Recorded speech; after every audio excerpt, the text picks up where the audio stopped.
All right, let's bring him in. Our guest, he's so dialed into the British Open this week that he's even set his clock to Scotland time, eating haggis every meal. He loves a good foursome. He's the co-author of Club Pro Guys, Other Black Book. Our good pal, Paul Koehorst is here. I can't say your name. I can't say the British Open, right? It's not the British Open, right? It's just the Open. No, I think that was like an argument people had a couple years ago, but that's over now. Everyone's finally cooled off and said, let's all get together. You say the Open Championship, say British Open. It's cool either way. Okay. But who was getting mad at the Scottish? I mean, because the tournament is in Scotland about half the time, right? Or maybe less. No, but I think it was kind of like woke golf keyboard warriors, really. I don't think anyone really cared all that much. But, personally, don't take my word for it. I was up late drinking weed soda and betting on rugby. So I'm good man, Paul. Good man. That's a reference. That's the way to study, Paul. That's the way to study golf, Paul. Harry was confessing sins off the air. No, there you go. That's a callback to that. There you go. All right. So it is the Open. It's this week. Hey, before we get to the Open, did you see this Tony Romo this past weekend, Paul? I mean, he is something else.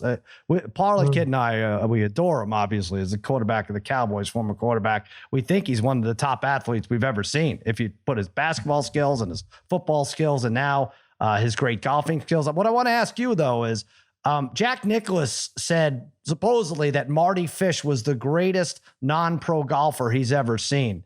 Really? Could it? Oh, you're laughing at that already. Well, first of all, who's yours? Who's the best non-pro golfer you've ever seen? Boy, that is such a deep cut. I mean, I can't think of that one offhand. I would go. You have to kind of go by this tournament, unless there's some guy in the Adirondacks who we never heard of. But right. And there were those runs when like Jack Roden or these guys, these kind of like old timey hockey players were like dominating it for like the 2000s and all that. Those guys are pretty fantastic. I know Smoltz is a real player. But I mean, what Romo's done, and now the Romo's, kind of repeated attempts on the former Nike tour and his attempts to qualify for the U.S. Open. I mean, he's a stick. He's a legit stick. But I think we have. I think in 5 years he'll make the claim. I mean, Parlay Kid, the 3 years leading up to his retirement, he came in second in this tournament. Now, I know there's a lot of jokers in this tournament too, like the Miz doesn't give a shit. He's picking his ball up halfway through it, right? But there's some legitimate golfers who are serious about it. The 3 years leading up to his retirement came in second. Then he won it the first 2 years after his retirement, and then he won it this year. Come on, Coach, just say it's Romo. What does it hurt you? What do you care? It's got to be Romo. I'll stick with you on Romo. I saw him I saw him hit balls. I watched him hit balls for about 30 minutes at the AT&T a couple years ago, and he flushes it. He flushes it. It's definitely, you can tell he's a top like amateur. Like you could see like, oh, he was a former D1 player. He's that good. Yeah. All right, good. I'm glad we settled that. Now, the other thing we were talking about is bucket list golf courses we'd want to go to. Is this old course right up there for you, or have you been there already? I haven't been there already. I mean, bucket list in terms of attainable courses, it's got to be up there. Very few of us are ever going to play Augusta National or going to play Pine Valley. I mean, this one is a course you show up, you knock on the starter window, and if you win the lottery that day, you can play the course. And so it is right? It is a public golf course. It's closed to the public most Sundays because there's people literally having picnics on the golf course because it's owned by the community. So it truly is a course that it should be on everyone's bucket list. It's the home of golf.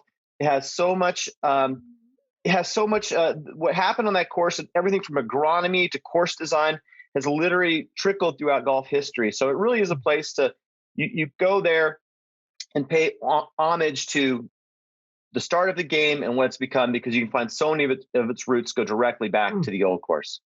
Yeah. Harry's got a tear in his eye after that. Or maybe it's some weed soda splashed up on his face. I'm not sure. Now, the one knock, though, on the course is that they've made it too easy. Like it used to be very, very, I don't know, it was like the winning score was like -4, -5. Now, as I mentioned to the fellas, since the turn of the century, the winning scores average 16 under. Is it too easy? Did they overcompensate?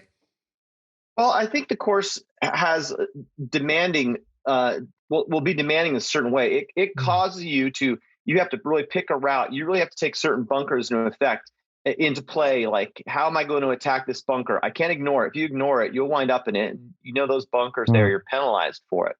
But that said, I mean, the biggest difference, and it comes down to the players who hit the ball too far. They have pieces of 4 different golf courses to make up this course that they play for this tournament. They have one of the greens is basically like a putting green from another course. They have placed tees on the out of bounds areas. They have to basically have Frankenstein together other golf courses to make a playable course that these guys won't shoot 25, 26 under on, because it's just too short. The ball just goes too far, especially a hard, crispy course that we're going to see this week. Right. And it's one of the longer ones, right? 7,300 yards. That's so it favors the boppers except for the bunker play. Then you have to take that into account. I don't necessarily think it does, because because you're going to be these guys are going to be able to hit. Colin Morikawa added, and a lot of these guys are adding 2s and 3 irons and driving irons this week, because this course is going to be so hard and crispy. You're going to be able to hit. What the hell does that mean? Crispy, hard and crispy. Yeah, hard and crispy. Harry's getting hungry. It's not even lunch yet. Yeah. There was a little bit of rain today. It hasn't been raining. There's videos. If you've been on Instagram, you can literally see the guys bouncing the ball in the fairway and coming back up to hip height. It's a rock hard golf course right now.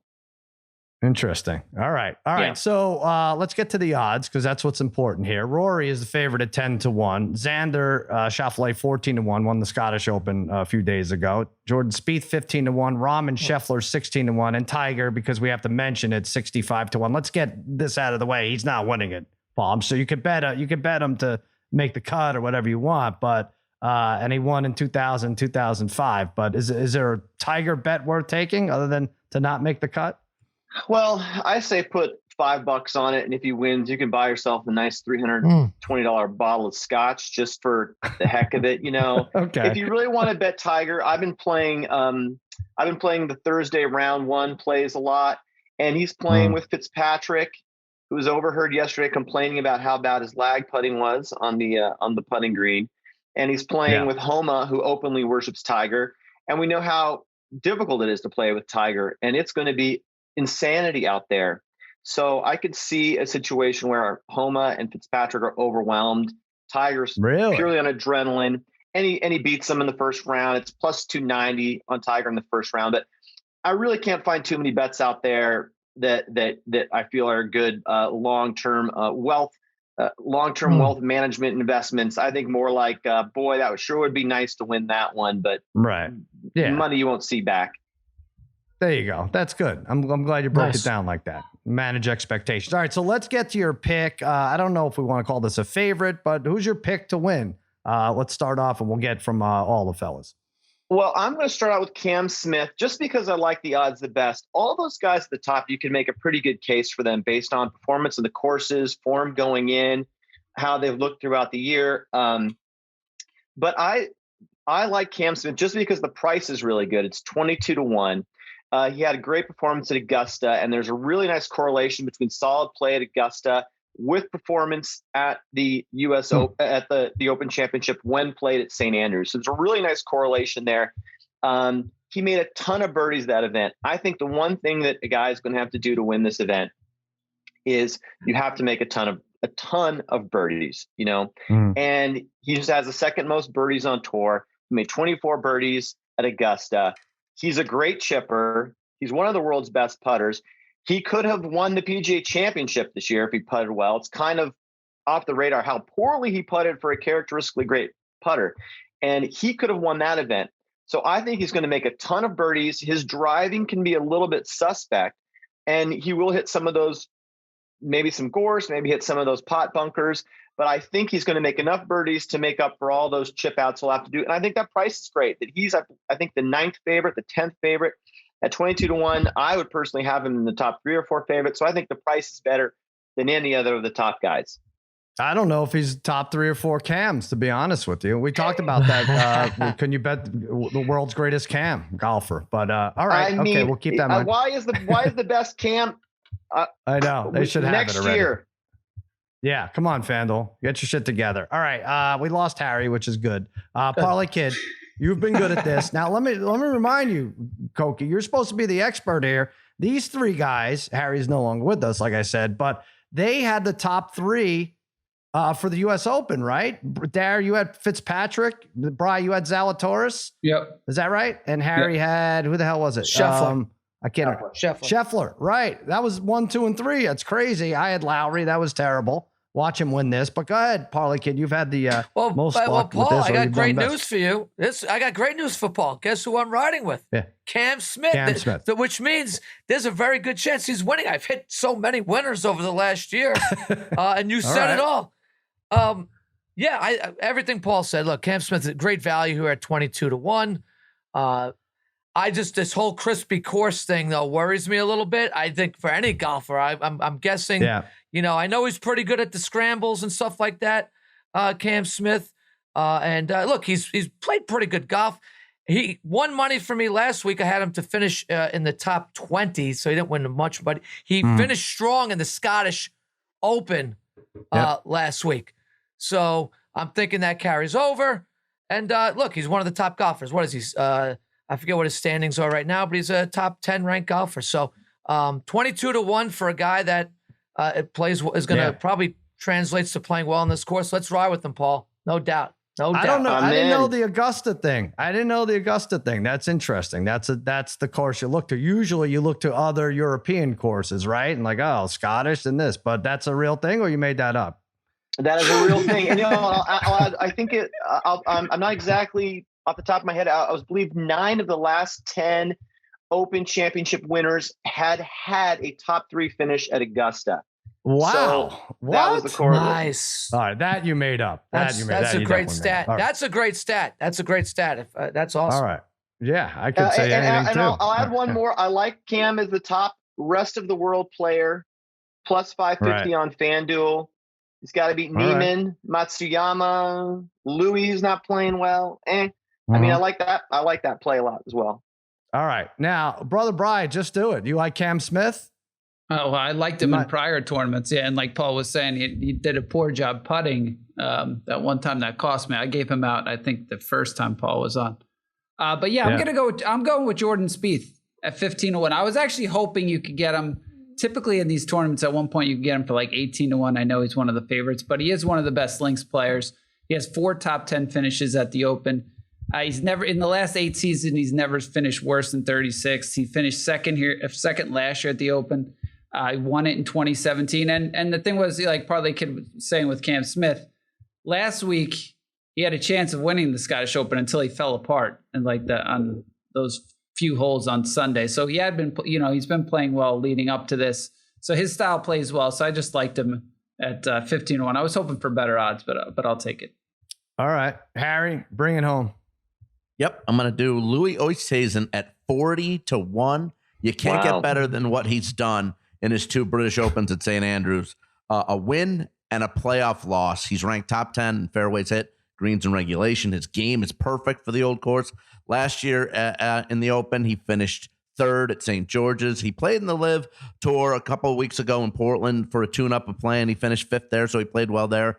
So I like Louis O at 40-1, plus also top 30 at plus 130. 3 straight Opens, he's finished in the top 30 as well. Why'd you say wow? What'd you say there, Bob? What do you don't like that one? No, I left my body momentarily. Did I say wow? I thought you said wow. You went Louis O. Maybe it's just the sight of Harry. I'm not sure. Yeah. No, I probably did. I look at the bold call. I think you can put action on like a few of those ex-champions. I mean, because if you like the narrative plays, there's a lot of good narrative plays out there. And guys, the Adam Scott, Louis Oosthuizen. Louis Scott's played great there too. Yeah. And so there are some guys in that, the late 30s, who are, it's a shot maker's course. It's not, this course you don't necessarily need to be a bomber. So I'm surprised that was the first pick, but I'm not going to kill Harry for it. Hey, Paul. All right. Wind going to be a factor in this tournament here? Is wind normally a factor here? Seems like one of the days that usually is, right? I mean, just it looks like past. Thursday and Friday. Looks like I was looking to see if there's going to be a big advantage with the draw, and it doesn't seem to be a big advantage of the draw. It's pretty consistent. Thursday, 15 mile per hour winds coming in the same direction. The only thing I saw was late Friday. There is a switch of the wind, and that can maybe have a little bit of effect on that draw, because what happens is the course plays its link style course. You play one direction out, one direction in. Yep. And so if the course flips, the wind flips, you could potentially be playing into the wind for the entire round, which would be a huge disadvantage for some players. But it doesn't look to be a huge advantage to the draw or disadvantage to anyone's draw. But maybe taking a look at that Friday afternoon, those Friday afternoon pairings is worthwhile, because they may have to play into the wind for their entirety of their round. So bet the over on some of these scores, although it'll be factored in a little bit, right? Or maybe we just don't tell FanDuel about it. It'll be our secret. We'll nail the overs. All right, I'm going Patrick Cantlay 24-1. It's funny, we all talk about him. Like when we don't have him, he does well. Well, now I have him, so he's going to probably shit the bed. He doesn't have a great track record for majors. He didn't make the cut in the Open last year, but he finished tied for 4th last week at the Scottish Open. 4 straight tournaments inside the top 14. And guys, he's a reigning FedEx champion. Does that make anything to you? No, that really doesn't, Harry, right? His putting stats rank him, not really. No, I guess not. Top 5 on the tour putting over his last 50 rounds. And I'm stealing this stat from somewhere. In the last 12 rounds, he played 4th in birdie or better percentage, 16 greens in regulation, and 5th in strokes gained on par 5s. Those all seem important. He's an excellent scrambler. Explain to these knuckleheads what that means, Koehorst. What is excellent scrambling? Your ability to get up and down and for par when you've missed a green. Yeah, that's all. It's simple. Also, plus 270 to finish in the top 10. So I like Cantlay. I like all those numbers for him. All right, give us another one, Paul. Well, by the way, speaking of Cantlay, the one thing that all these announcers love to say is the hardest major to win is your first major. And I think it's actually maybe the hardest major to win is the second major, because I don't know this stat, but it's like 18 out of the last 25 major winners are like first timers. So all these guys, so there's plenty of guys who win one major and then it feels like they move into a gated community and buy a Bentley and then like, oh, I'm all set, Right. So it feels like harder to win that second major, and Cantlay, he hasn't done it. And so he's as hungry as probably anyone out there to get that done. Interesting. So next play, why is Paul mentioning Ken, Sal?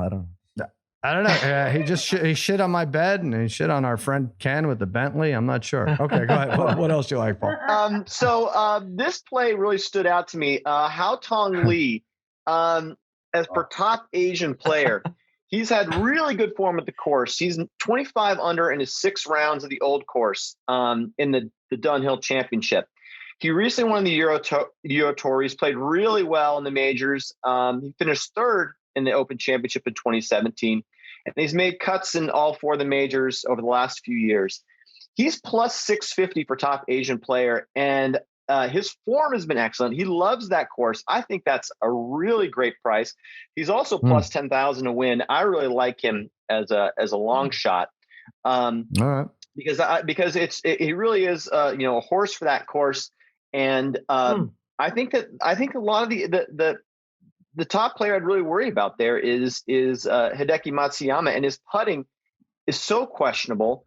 And putting is definitely the long putting is so much pressure on this course that I think that Hao Tong Lee could really. I think it's a great play at plus 650.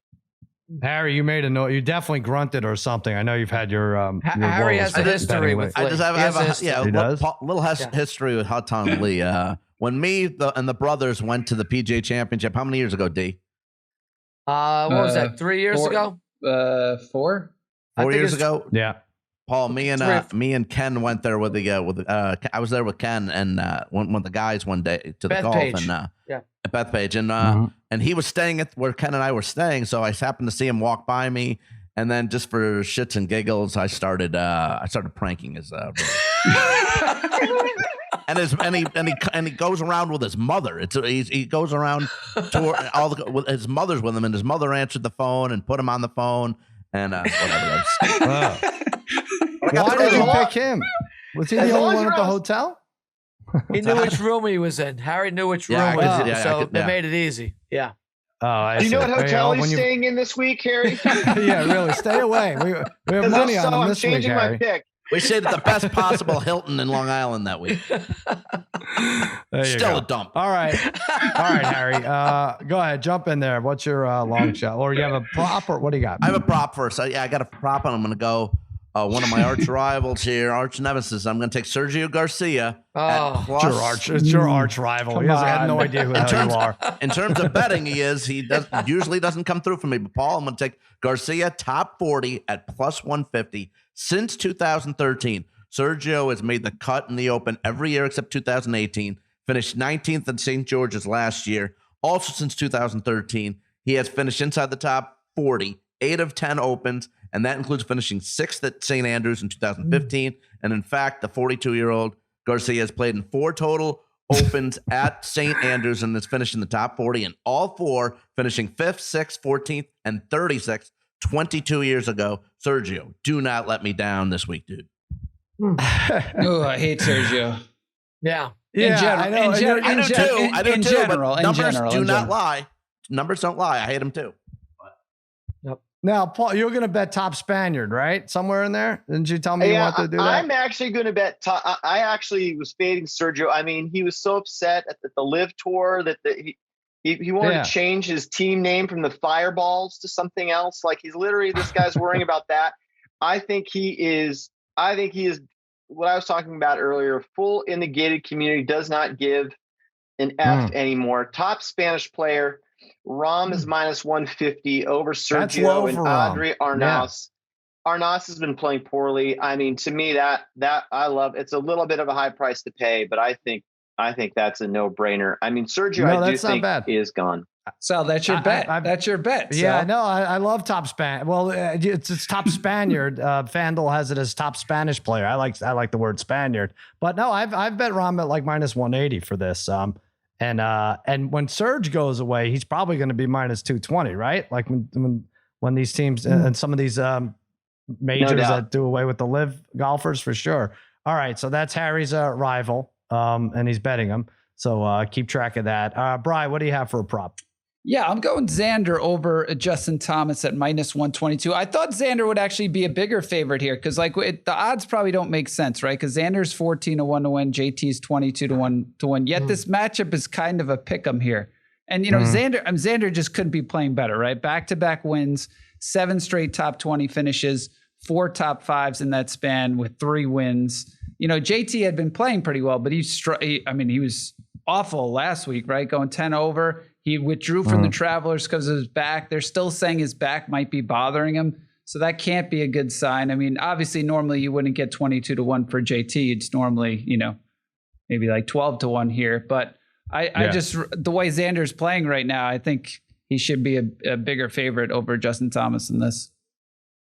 You like that, Kohler? I think we might be discounting Xander. I mean, top 10, top 5. If you don't like him to win, because it seems it's not a sexy bet, especially after last week. Should we be betting him top 10? Should we betting him personal matchups like against JT?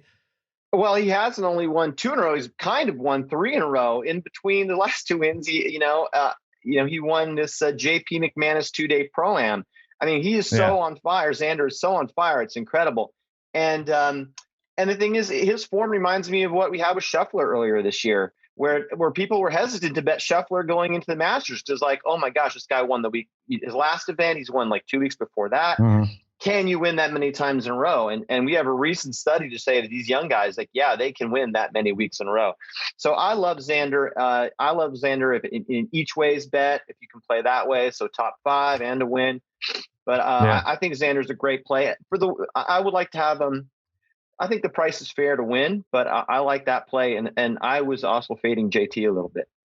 Really? Nice. All right, Harry, if anyone should be your rival, as you say, or nemesis, it should be Xander. Didn't you have him to win a major last year, parlayed with every single bet you made? Yeah, I needed it for $4,000. Yeah, There you go. That's true. And he was close, and he was close. Harry, 8th, right? 6th, 3rd. You know, Two months ago, you swore off ever betting him again, right? And then since then, he hasn't lost, pretty much, right? Yeah, that's he's true. been on fire. He's He can't find out what room he's staying in. That's the problem. All right, Parlay Kid, give us a prop. yeah, I'm here. gonna just stay. I'm keeping it simple here for myself because unlike Harry with the Garcia pick, I'm going with a player that has probably been, in terms of me winning golf money, is actually the first guy I ever won money on. That's Webb Simpson to finish in the top 40 here in this tournament. In his last 6 starts, he's had 3 top 30 finishes. He's Mr. Consistent to me. He hasn't been especially great this year so far, but he usually rises to the occasion in these type of tournaments. At plus 185, I'm showing a little loyalty to my boy Webb. Yeah, I'm making a similar bet here for a top 30. Gary Woodland. Didn't you have him, Parlay Kid? Did you have him in 2019 for the U.S. Open? Wasn't that like one of your wins? I had Woodland in something at one time. I won. The last time he was good. I won at like 40 to 1. And then he just fell off the face of the earth. I remember somebody for a while. Yeah. Yeah. Well, he had a basketball scholarship to play at Washburn in Kansas. Yeah. You knew that. And then he suited up and I don't know if they played Kansas or scrimmaged, and he's like, F this. I'm going back to golf. These guys are too big and fast, but tied for 30 last week at the Scottish Open. He slipped a little. He's in the top 10 after Thursday. And I kind of think that's what's going to happen here because he's been a little bit inconsistent, but I think we see a strong start from him. And then he's in contention, maybe even late Saturday, and drifts, but still falls in the top 30. You get 2-1 odds for this, similar to your bet there with Webb Simpson, Parlay Kid. He's accumulated 7 top 25 finishes in 13 events, finished 10th at the 22 U.S. Open 3 weeks ago. So I like Gary Woodland, top 30. All right, those are our props. What else you got, Mook? Well, I got one more that I really like, and it's a bit of a high price, but I've done really well on the Thursday, the 3-ball plays with you guys. I think I hit in the U.S. Open, hit in the PGA Championship. Mm-hmm. This one's a high price, but boy, this feels like a wooden dick. Ryan Fox, minus 250 over Calcavecchia and a young Australian player named Jediah Morgan, who's had 2 Live Tour starts. He came in 32nd, and he had a DFL in Portland. Oh, man. I'm going to bet this. I know I'm going to. Yeah, I know. Fox has been phenomenal. Fox has 3 seconds and a third in his last 6 DP World European Tour events, and he won a few weeks before that. This Fox is a really, really good player. Calcavecchia is a non-factor. I mean, he will probably not shoot in the 70s. It's clearly a farewell to the Open for a past champion. And this Australian player is 100% out of his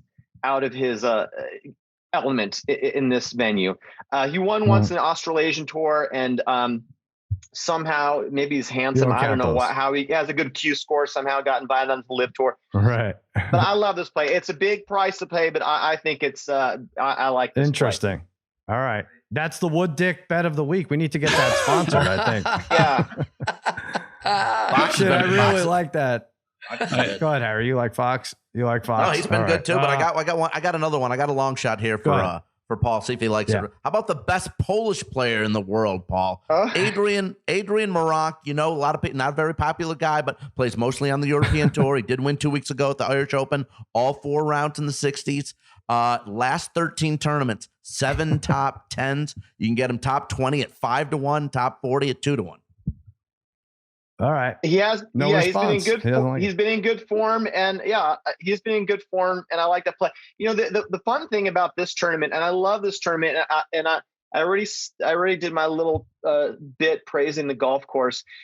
I'm really savoring this event because there's so many changes coming into the world of golf. We don't know if the Live players are going to play in this event. There's whispers this could be Tiger's last event. The golfer formerly known as Phil Mickelson, we don't know what his set status is in the future. I'm wearing my Ducks hat because I'm saying farewell to the Pac-12, which is a heartbreaking. Things change. This could be our last major in this as we know it. So to that point, I relish the new. So my point was, one of the things I relish is you see these players that you haven't really heard of compete at the top of the leaderboard at this event, and it's so much fun. You wake up at 7 a.m. Half the golf's already been played. Exactly. There's a guy you've never heard of in first place. It's awesome. And so I couldn't be more excited for this event. And Fox have been battling it out, Paul, the last month. I'm up at 6 in the morning watching European Tour on Sundays. Moronk and Fox have been top of the leaderboard like the last month. There are no Polish players, and you're betting him at minus 750. Is that the joke? I don't know. I'm not sure. How many Polish players are there in this? He's the only one. Other 4. You're an idiot. All right. Paul, what about that real quick? Real quick, Sal? Go ahead.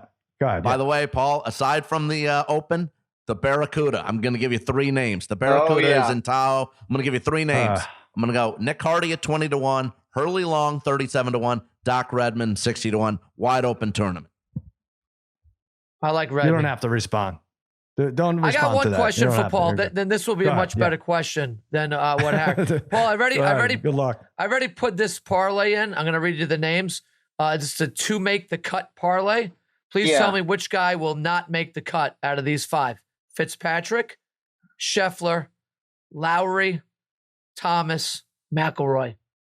Plus 114, guys, to have those 5 Thomas guys. shot 10 over. I used to love 10 these, over last week. and I'm so bad at these. I gave them up. But go ahead. Paul. I know. Maybe JT. Okay. Really? Maybe. 10 over last week. I like that play. I think it's a good play. You do. Plus It's 114. one of those ones that looks like a no-brainer. It's like, this is obvious. It seems so easy.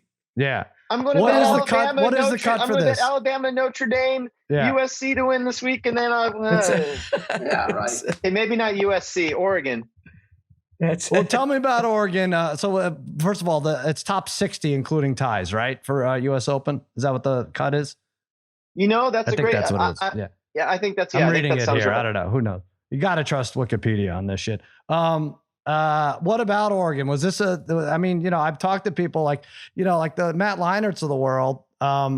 They pretend it's devastating, but they know it's good for like USC and UCLA. You need Oregon to leave now, right?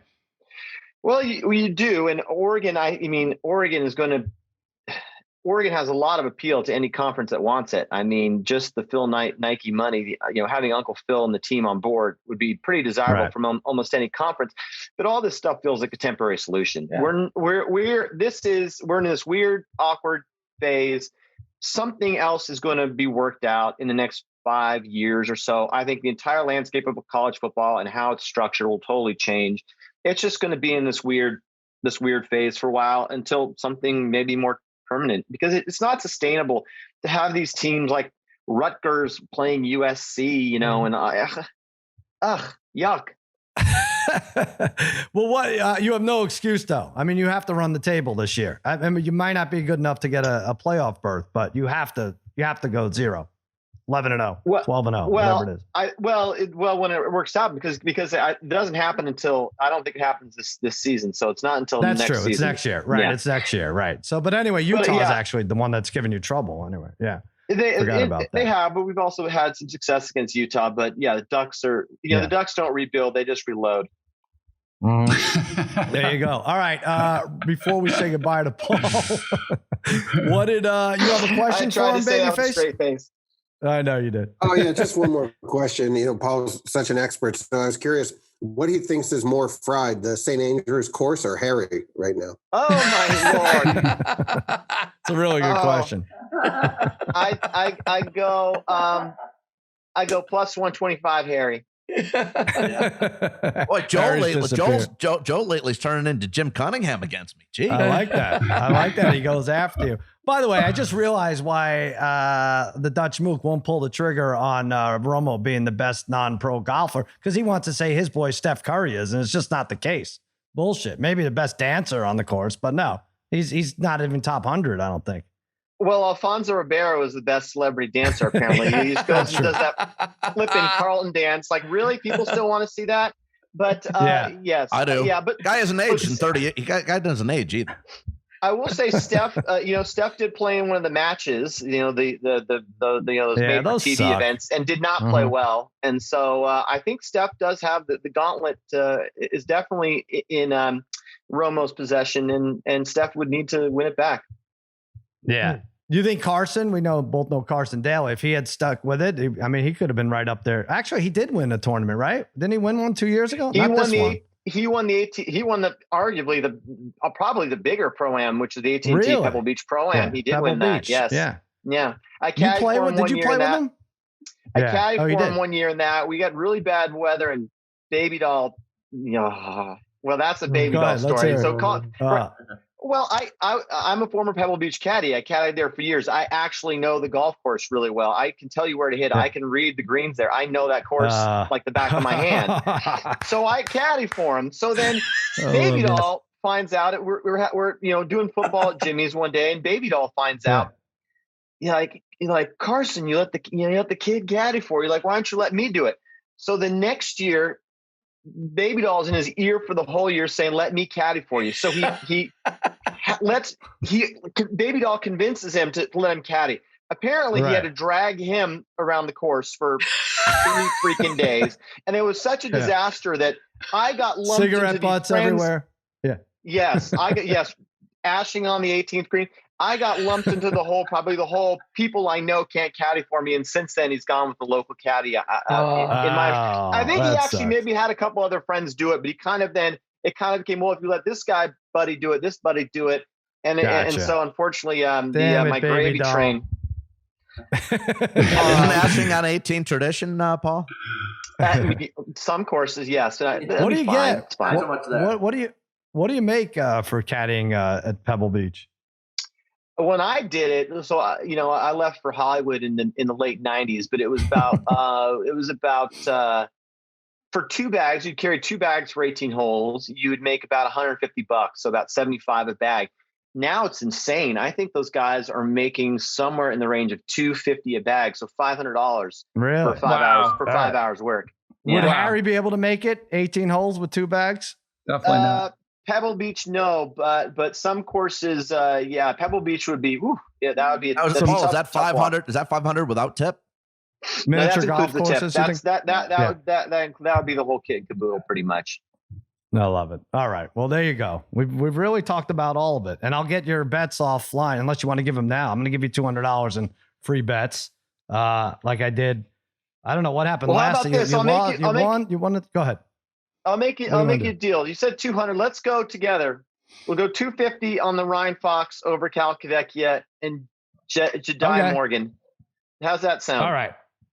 It sounds good. Deal of a 250 lifetime. to win 100, and then we'll deal with Friday and Saturday and Sunday. That's a Thursday bet, right? That's a Thursday only bet. Yeah. Okay. My last reminder. I haven't hit any winners on the picks here, but you don't have to remind us. We know. Yeah, I've been profitable in all these things. Follow me on. You guys will link me on Twitter when you put it up there. Yeah, I'll be playing live on Sunday. Bet if you're a golf fan, play it live because you can get such a better feel of how these guys are going. And in the morning, you're still getting 5 to 1, 6 to 1 sometimes in some of these guys. Yeah, and so there's really good return to be had, and it's fun to be live on if you're a place that can play it live. Or you can play it before the start of the round. So, definitely play it live if you can. It's so much fun. There's not much left also, so you have to play it live. There you go. All right. So, what else do we want to say? Oh, the book, Club Pro Guys, Other Black Book. The co-author Paul Koehorst is here. Thank you for coming on. Thank you, Spaghetti and Meatballs, Babyface Joel Solomon, and the degenerate trifecta. That'll do it for another episode of Against All Odds. We will talk to you on Friday with Grant Hill. See ya.